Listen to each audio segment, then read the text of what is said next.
திருமணத்திற்கு பொருத்தம் பார்க்கணுமா வேண்டாமா? ஒரு சில பேர் சொல்கிறாங்க, ஒரு 500 வருஷத்துக்கு முன்னாடிலாம் பொருத்தமே பார்க்கறது இல்லைங்க அப்படின்னு. அப்படிலாம் கிடையாதுங்க. ஏதோ ஒரு வாய்க்கு வந்ததெல்லாம் பேசிட்டு சாஸ்திரங்களில் கிடையாது, சம்பிரதங்களில் கிடையாதுன்னு. ராமனது திருமணத்தை யார் நடத்தி வச்சதுன்னு கொஞ்சம் யோசிக்கணும். விஸ்வாமித்திரர் சொன்னார். அவர் சொன்ன பிறகு தான் அண்ணலும் நோக்கினாள், அவளும் நோக்கினாள். அப்போது ஒரு குருவாக இருந்து அவங்க ஜாதகத்தில் நம்ம ஜோதிடர்கள்லாம் ஒரு ஜாதகத்தை பார்த்த உடனே நீங்கள் எதுக்காக வந்தீங்கன்னு கேட்பாங்க. ஆனால் இன்னும் ஒரு சில ஜோதிடர்கள்லாம் இருக்கும். இப்போ நான்லாம் பார்த்தீங்கன்னா அவங்க டிவியில் பார்த்துருப்பீங்க.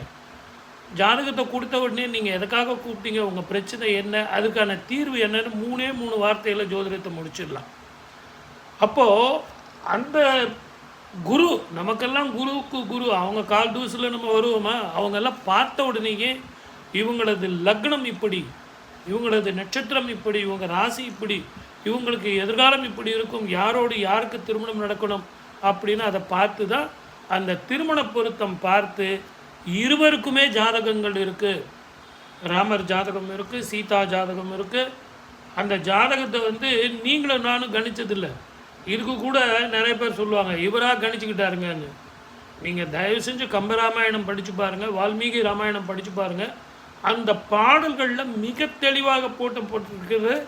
இந்த மாதிரி சந்திரன் இருக்கும் காலத்தில் வளர்பிறையா, தேய்பிறையா, திதியா, நட்சத்திரமா, யோகமா, கரணமா, எப்படிப்பட்ட காலத்தில் ராமன் ஜனித்தான் அப்படின்னு சொல்லிட்டு. அதே மாதிரி தான் சீதையும் எப்படி ஜனித்தாள் அப்படின்னு சொல்லிட்டு அந்த ஜாதகம் இருக்குது.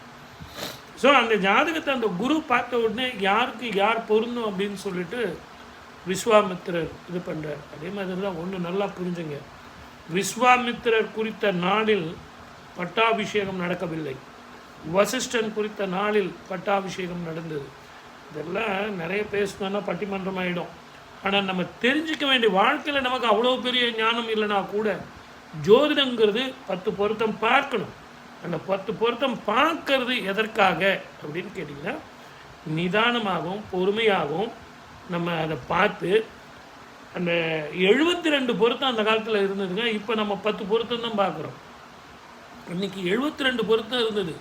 யுக தர்மம் அப்படியே குறைஞ்சிக்கிட்டே இன்றைக்கி மொத்தம் 10 பொருத்தம் தான் பார்க்குறோம். ஆகவே என்னுடைய அன்பு நேயர்கள், அந்த காலத்திலையும் சரி, எந்த யுகங்களாக இருந்தாலும் சரி, எல்லா காலத்திலையும் ஜோதிடம் பார்க்கப்பட்டது. ஜோதிடம் பார்க்கணும், பொருத்தம் பார்க்கணும். அந்த பொருத்தத்துக்கு பிறகு நேரில் போய் விசாரிக்கணும்.